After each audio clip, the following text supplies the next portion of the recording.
हरे कृष्ण दोस्तों, स्वागत है आप सभी को मेरा चैनल में। तो चलिए आज के इस वीडियो में हम बात करेंगे कि सफला एकादशी की व्रत कथा। एकादशी भगवान श्री कृष्ण को अति प्रिय है तथा इसे माधव तिथि के नाम से भी जाना जाता है।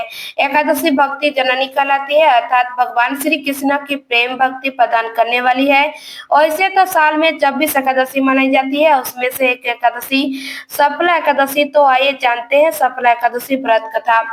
युधिष्ठिर ने पूछा, स्वामी, पौष मास के कृष्ण पक्ष गुंज माह के लिए मार्सिस में जो एकादशी होती है उसका क्या नाम है, उसकी क्या विधि है तथा उसमें किस देवता की पूजा की जाती है, यह बताइए।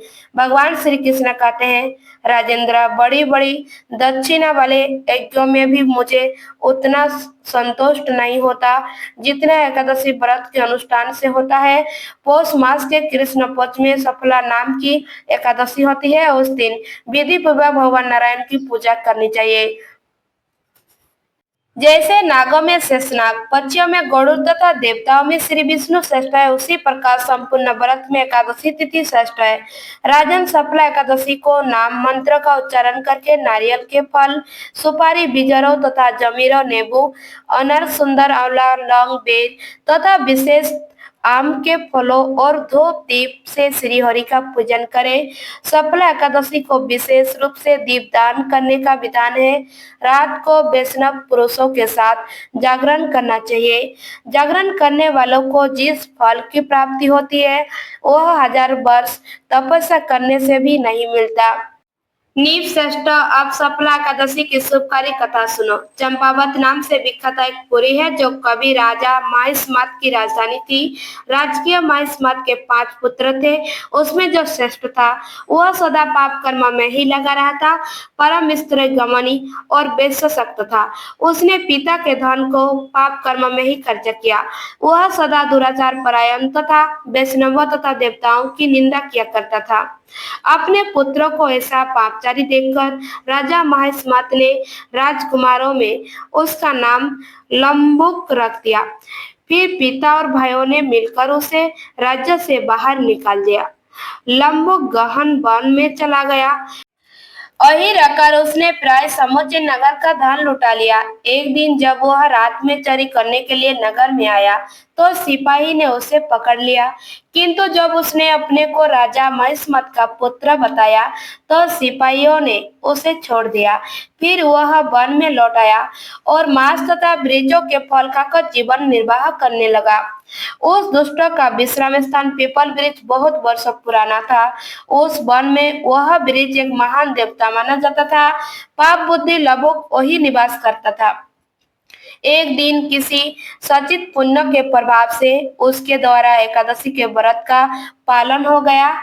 पौष मास में कृष्ण पक्ष की दशमी के दिन पापिष्टी लुम्बक ने वृक्ष के फल खाए और वस्त्रहीन होने के कारण रात भर जड़े का कष्ट भोगा। उस समय न तो उसे नींद आई और न ही आराम मिला। वह निष्प्राण सा हो रहा था। सूर्योदय होने पर भी उसको होश नहीं आया। सफला एकादशी के दिन भी लुम्बक बेहोश पड़ा रहा। दोपहर होने पर उसे चेतना प्राप्त हुई। फिर इधर उधर दृष्टि डालकर वह आसन से उठा और लंगड़े की भांति लड़खड़ाता हुआ वन के भीतर गया। वह भूखे से दुर्बल और पीड़ित हो रहा था।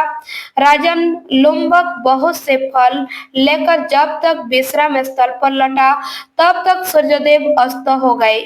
तब उसने उस पीपल वृक्ष की जड़ में बहुत से फल निवेदन करते हुए कहा, इन फलों से लक्ष्मीपति भगवान विष्णु संतुष्ट हो। यह कहकर लुम्बक ने रात भर नींद नहीं ली। इस प्रकार अनायास ही उसने इस व्रत का पालन कर लिया। उस समय सहसा आकाशवाणी हुई, राजकुमार, तुम सफला एकादशी के प्रसाद से राज्य और पुत्र प्राप्त करोगे। बहुत अच्छा कहकर उसने वह वरदान स्वीकार किया।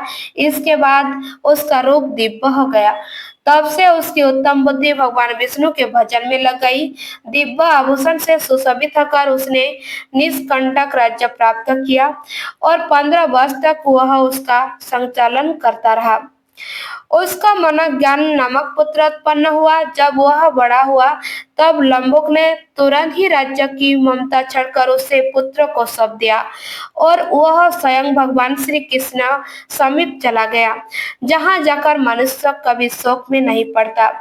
राजन इस प्रकार जो सफला एकादशी का उत्तम व्रत करता है वह इस लोक में शुभ कर मरने के पश्चात मोक्ष को प्राप्त होता है।